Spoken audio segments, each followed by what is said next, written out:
Hello everyone, मैं ज्योति स्वागत करती हूँ आप सबका आपके अपने यूट्यूब चैनल एमजे स्टडी पर।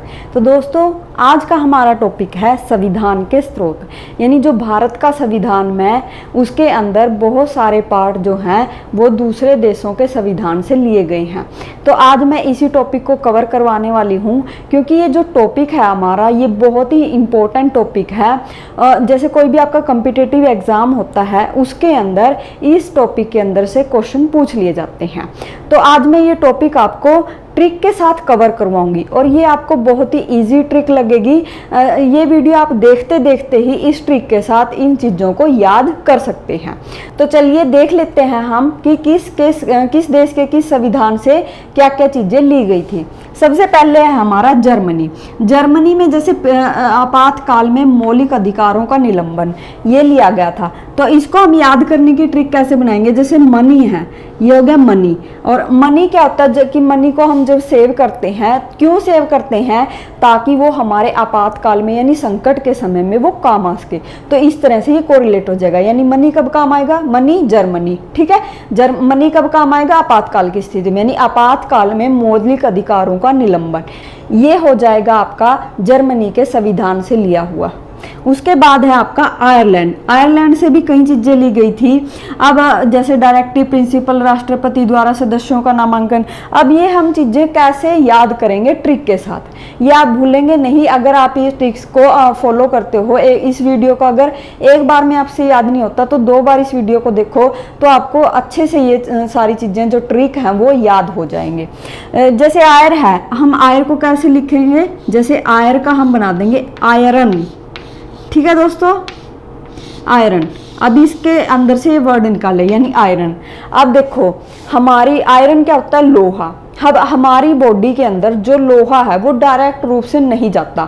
डायरेक्ट रूप से कैसे? यानी हम लोहे को खा तो नहीं सकते ऐसे, यानी हमें किसी चीज़ के थ्रू जो खाने की चीज़ें होती है उनमें से ही आयरन हमें मिलता है। तो क्या हो गया? आयरन हमें डायरेक्ट रूप से नहीं मिलता, यानी आयरन डायरेक्ट। इस तरह से ये 2 वर्ड है जो आपने याद रखने हैं। अब आयरन जो है डायरेक्ट रूप से नहीं मिलता तो क्या हो गया? Directive principle. ये मैंने इंग्लिश में लिखा है ताकि इसकी मैं ये जो इसकी ट्रिक है इसको बना सकूं। तो डायरेक्टिव प्रिंसिपल्स होते हैं आपके राज्य के नीति निर्देशक सिद्धांत, ठीक है। तो आयरन हमें डायरेक्ट नहीं मिलता। ये किससे लिया गया? डायरेक्टिव प्रिंसिपल आयरलैंड से। उसके बाद है राष्ट्रपति द्वारा सदस्यों का नामांकन। अब देखो, जो राष्ट्रपति होता है वो राज्यसभा में अपने सदस्य मनोनीत करता है, ठीक है। वो उसमें कोई चुनाव नहीं होता। वो क्या करता है? वो डायरेक्ट रूप से ही जो सदस्य हैं वो राज्यसभा में मनोनीत करता है। मनोनीत किसके द्वारा किए जाते हैं? राष्ट्रपति के द्वारा। अब ये भी क्या किया जाता है? डायरेक्ट रूप से। अब इसमें भी एक ही चीज याद रखनी है आपने कि जो आयरन होता है वो हमें डायरेक्ट नहीं मिलता, यानी आयरन डायरेक्ट, यानी राष्ट्रपति के द्वारा सदस्यों का यहाँ पर राज्यसभा में नामांकन किया जाता है। उसके बाद है राष्ट्रपति की चुनाव विधि। अब आपको पता होगा कि जो चुनाव विधियां होते हैं वो 2 तरह के होते हैं, एक तो होती है डायरेक्ट और एक इनडायरेक्ट। लेकिन जो राष्ट्रपति का चुनाव होता है वो इनडायरेक्ट वे में होता है, यानी अप्रत्यक्ष रूप से। अब हम इसको याद कैसे करेंगे कि राष्ट्रपति का जो चुनाव है वो डायरेक्ट रूप से नहीं होता, ठीक है। तो आयरन हो गया हमारा डायरेक्ट, आयरन डायरेक्ट नहीं मिलता। तो इससे क्या होगा? यानी आयरलैंड से ये चीज ली गई थी। नहीं, राष्ट्रपति की चुनाव विधि क्या है? आयरलैंड से के संविधान में से ली गई थी। उसके बाद है दल बदल के आधार पर सदस्यों की अयोग्यता। ये दल बदल के कौन करते हैं? यानी कोई ऐसे मेंबर होते हैं जो आज इस पार्टी में कल दूसरी पार्टी में, इस तरह से वो दल बदल करते रहते हैं। तो उनकी जो अयोग्यता घोषित करनी है वो किससे लिया गया था संविधान में? आयरलैंड के संविधान से। तो इसको हम याद कैसे करेंगे कि जो दल बदल वाले लोग होते हैं वो कभी भी डायरेक्ट ये शो नहीं करते कि हम इस पार्टी में है या उस पार्टी में है, ठीक है। तो डायरेक्ट शो नहीं होगा। तो ये क्या होगा? डायरेक्ट किससे रिलेट हो गया? आपका आयरन से। तो आयरन, आयरलैंड। इस तरह से आप इसको याद कर सकते हैं। उसके बाद है जापान। जापान के संविधान से लिया गया था कानून द्वारा स्थापित प्रक्रिया, यानी प्रोसीजर एस्टेब्लिश बाय लॉ। यानी इसको याद कैसे करेंगे हम? देखो, यहाँ पर एक वर्ड है जाप। जाप। अब जाप करने की एक प्रोसीजर होता है, एक प्रक्रिया होती है। अब वो प्रक्रिया किसे पता है? जो संत महात्मा होते हैं उन्हीं को पता होता है ना, ठीक है। तो जाप करने की प्रक्रिया, अब इसको प्रक्रिया से हम कोरिलेट करेंगे, ठीक है। यहाँ पर प्रक्रिया आ गई। अब जब प्रक्रिया शब्द आ जाए तो समझ जाना कि कानून द्वारा स्थापित प्रक्रिया, ये वर्ड किससे लिया गया है? जापान से। हम इसको इस तरह से कोरिलेट कर देंगे। उसके बाद है दक्षिण अफ्रीका। दक्षिण अफ्रीका से भी दो चीजें आपकी ली गई थी संविधान के अंदर, वो थी संविधान संशोधन और राज्यसभा के सदस्यों का चुनाव। अब हम इसको ट्रिक के साथ कैसे याद करेंगे? जैसे यहाँ पर एक शब्द है फीका, फीका अफ्रीका, फीका अफ्रीका, इस तरह से इसको याद करेंगे। यानी देखो, कोई चीज हमें फीकी कब लगती है? कोई चीज जब फीकी होती है तो हम क्या करते हैं? उसमें कुछ ना कुछ अमेंडमेंट या संशोधन करते हैं या सुधार करते हैं, ठीक है। तो कोई चीज जब फीकी होगी उसमें हम सुधार करेंगे, यानी संविधान संशोधन, ठीक है। हमारे संविधान में भी कुछ कमियां रह गई थी, उसके अंदर भी जब संशोधन होते हैं बार बार, तो वो क्या हो गया? संविधान संशोधन, यानी हमारा अमेंडमेंट। तो वो किससे लिया गया था? आपका दक्षिण अफ्रीका से। फीका दक्षिण अफ्रीका, इस तरह से याद कर लेना। उसके बाद है राज्यसभा के सदस्यों का चुनाव। देखो, हमारी जो सदन होते हैं संसद के, वो दो होते हैं, लोकसभा और राज्यसभा। लोकसभा के अंदर जो सदस्य होते हैं वो डायरेक्ट चुने जाते हैं जनता के द्वारा।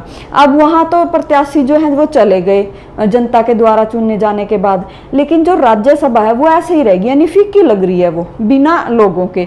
तो इसमें भी क्या होगा? राज्यसभा में भी सदस्यों का चुनाव होगा। तो फीकी लगे, राज्यसभा जब फीकी लगेगी तो उसमें भी चुनाव करवाएंगे। तो इस तरह से इसको कोरिलेट करो, यानी जब फीकी लगेगी तो चुनाव होंगे, यानी राज्यसभा के। तो ये क्या हो गया? साउथ अफ्रीका, यानी राज्यसभा के अंदर जो है सदस्यों का चुनाव करवाना। ये किससे लिया गया था? दक्षिण अफ्रीका से। उसके बाद है रूस। रूस से लिए गए थे आपके मौलिक कर्तव्य। देखो दोस्तों, रूस, अब इसको कोरिलेट कैसे करें? रूस, इसको आप ऐसे याद कर लो, रूठना, ठीक है। अब रूठने से भी वो बता दूं कि हरियाणा का एक वर्ड है, ये तो रूस गया भाई, ठीक है ना, ऐसा एक वर्ड होता है हमारे हरियाणवी में। तो अब रूस गया, रूस गया। अब जो कोई रूस जाता है तो उसको मनाने का भी तो हमारा कर्तव्य है ना, हमारा फर्ज बनता है, कर्तव्य बनता है। तो जो कोई रूसेगा उसको मनाने का कर्तव्य हो गया, यानी रूस से मौलिक कर्तव्य, ठीक है। आप इसको इस तरह से कोरिलेट कर सकते हो दोस्तों। ये ट्रिक इसी तरह से आप इन क्वेश्चनों को याद कर सकते हो। आई होप ये ट्रिक आपको अच्छी लग रही होगी। अगर अच्छी लग रही है तो वीडियो को लाइक कर दिए और शेयर कर दीजिए। उसके बाद है आपका फ्रांस। फ्रांस में क्या क्या, जैसे हमारा जो प्रेम्बल है यानी प्रस्तावना है, उसके अंदर कई वर्ड ऐसे हैं जो दूसरे संविधान से लिए गए थे। अब जैसे फ्रांस से ये शब्द लिए गए थे, समानता, गणराज्य, स्वतंत्रता और भ्रातृत्व, ठीक है। ये 4 शब्द, ये ना कई बार पेपर में पूछ लेते हैं कि ये वर्ड किस देश के संविधान से लिया गया था।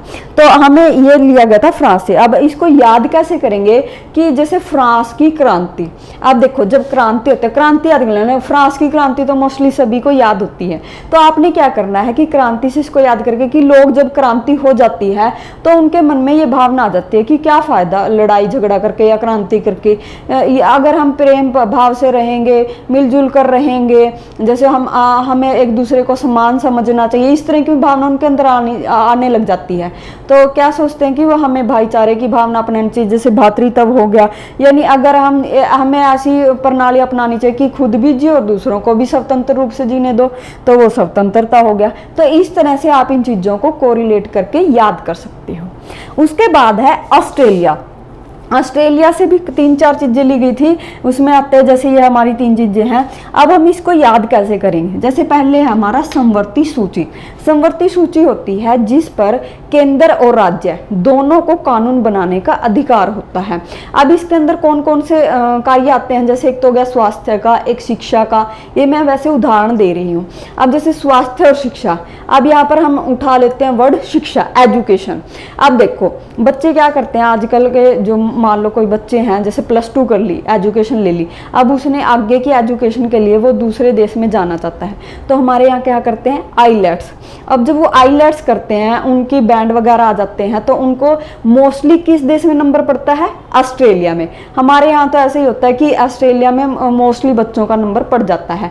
तो इसमें क्या हो गया, हम इसको इस तरह से याद करेंगे, यानी एजुकेशन जहाँ पे आईलेट्स करता है और एजुकेशन के थ्रू वो कहाँ जाता है आईलेट्स करके? ऑस्ट्रेलिया में। ठीक है, तो एजुकेशन किसके अंडर आती है? हमारी समवर्ती सूची के अंदर। ठीक है, तो ये इस तरह से आप इसको कोरिलेट कर सकते हो। उसके बाद है प्रस्तावना के लिए भाषाएं। अब देखो, जो बच्चा आईलेट्स करेगा उसको ऑस्ट्रेलिया की लैंग्वेज सीखनी पड़ेगी ना, यानी अंग्रेजी सीखनी पड़ेगी अच्छी फास्ट। तो वो क्या होगी, यानी लैंग्वेज सीखेगा आईलेट्स करने के लिए या फिर वहाँ जाने के लिए। तो ये क्या होगी? लैंग्वेज, यानी इसको लैंग्वेज से कोरिलेट करो। भाषा किससे होगी? ऑस्ट्रेलिया से। ऑस्ट्रेलिया के संविधान से क्या लिया गया? प्रस्तावना के लिए भाषाएं। ठीक है, उसके बाद आता है व्यापार और वाणिज्य के संबंध में प्रावधान।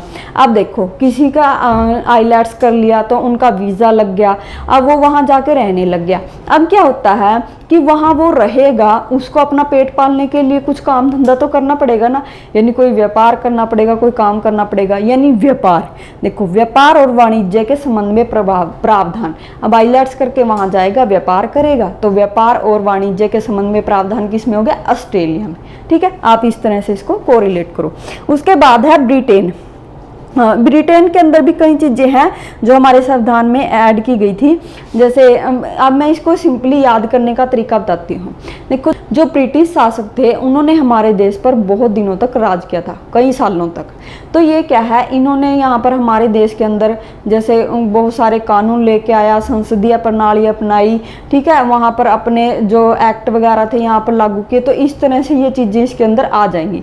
जैसे ब्रिटेन ने क्या किया था कि अपनी संसदीय प्रणाली अपनाई, ये हो गया। ठीक है, अब ब्रिटेन क्या चाहता था कि जो पूरा भारत है वो सिर्फ हमारे ही उसमें कंट्रोल में रहे, यानी सिर्फ हमारा ही कंट्रोल, यानी एक बंदे का, यानी किसका? ब्रिटिश कंपनी का। तो एक बंदा यानी एकल नागरिकता। ठीक है, वहां पर इसको इस तरह से कोरिलेट करो। उसके बाद है कानून बनाने की प्रक्रिया। अभी ये जो ब्रिटिश कंपनी थी, इन्होंने अपने कानून बनाए, यानी कानून बनाने की प्रक्रिया किसमें होगी? ब्रिटेन से, इसके संविधान से लेगी।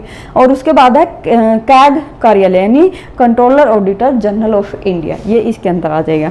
उसके बाद है यूएसए अमेरिका। इसके संविधान से भी बहुत सारी चीजें क्या है हमारे संविधान में ऐड की गई थी। यूएसए में सबसे पहले आता है हमारा जैसे मौलिक अधिकार। अभी हम इसको ट्रिक के साथ कैसे याद करेंगे? जैसे यूएसए क्या है? एक स्ट्रॉन्ग कंट्री है, यानी ताकतवर कंट्री है। अब जैसे मौलिक अधिकार होते हैं, यानी वहां के लोग जो होते हैं अपने अधिकारों के लिए लड़ते हैं, क्योंकि उनमें ताकत होती है अपने अधिकारों को प्राप्त करने की, अपने अधिकारों के खिलाफ लड़ने की। ठीक है, तो ये मौलिक अधिकार किससे लिए गए थे? अमेरिका से। उसके बाद है निर्वाचित राष्ट्रपति। अब देखो, हमारे देश में जो शक्तियां होती हैं वो किसके हाथ में होती है? राष्ट्रपति के हाथ में होती है। जिसके पास शक्तियां होंगी वो ज्यादा पावरफुल होगा। ठीक है, इस वजह से जो निर्वाचित राष्ट्रपति यानी यूएसए यानी अमेरिका से ली गई थी। उसके बाद राष्ट्रपति के नीचे कौन आता है? उपराष्ट्रपति। जब राष्ट्रपति ना हो और उपराष्ट्रपति उपलब्ध हो तो सारी शक्तियों के कार्य वो करता है, तो इस तरह से उसके पास शक्तियां आ जाती है। इस तरह से राष्ट्रपति और उपराष्ट्रपति आप याद कर सकते हो। अब उसके बाद है महाभियोग। अब राष्ट्रपति अपनी शक्तियों का अगर गलत उपयोग करने लग जाएगा तो उसके ऊपर क्या है? महाभियोग चल जाएगा, यानी उसको हटाने की प्रक्रिया चल जाएगी। वो किससे ली गई थी? अमेरिका से। ठीक है, इस तरह से आप इसको याद करो। उसके बाद है न्यायालय की व्यवस्था। अब जो हमारा न्यायालय होता है उसके पास भी पावर होती है, क्योंकि वो किसी को भी कुछ भी सजा सुना सकते हैं। ठीक है, तो वो पावरफुल क्या हो गया? अमेरिका। ठीक है, इस तरह से इसको कोरिलेट करो। उसके बाद है प्रस्तावना। अब जो हमारे संविधान का स्ट्रॉन्ग पार्ट क्या है? उसकी प्रस्तावना स्ट्रॉन्ग पार्ट हो गया ना, तो अमेरिका से लिया गया था। उसके बाद है सुप्रीम कोर्ट और हाई कोर्ट जजों को हटाने की प्रक्रिया। अब सुप्रीम कोर्ट और हाई कोर्ट के जो जज होते हैं उनके पास भी तो पावर होती है। ठीक है ना, अब वो अपनी पावर ज्यादा गलत रूप से इस्तेमाल करेंगे तो उनको हटाया भी जा सकता है। ठीक है, तो यहाँ पर आ गया कि पावर का गलत इस्तेमाल, तो वो किससे लिया गया? अमेरिका से। उसके बाद है सीजेआई यानी चीफ जस्टिस ऑफ इंडिया। इसके पास भी बहुत सारी पावर होती है। उसके बाद है स्वतंत्र न्यायपालिका। अब जो यूएसए है वो क्या है कि इतना पावरफुल है, वो किसी के दबाव में आकर नहीं जीता, वो स्वतंत्र रूप से अपनी मर्जी से जीता है। तो क्या होगी? स्वतंत्र न्यायपालिका। तो दोस्तों, ये था आज का हमारा टॉपिक। आई होप ये ट्रिक के साथ मैंने पढ़ाया ये आपको बहुत अच्छे से समझ में आ गया होगा। आई होप ये वीडियो आपके लिए हेल्पफुल होगी। थैंक यू दोस्तों।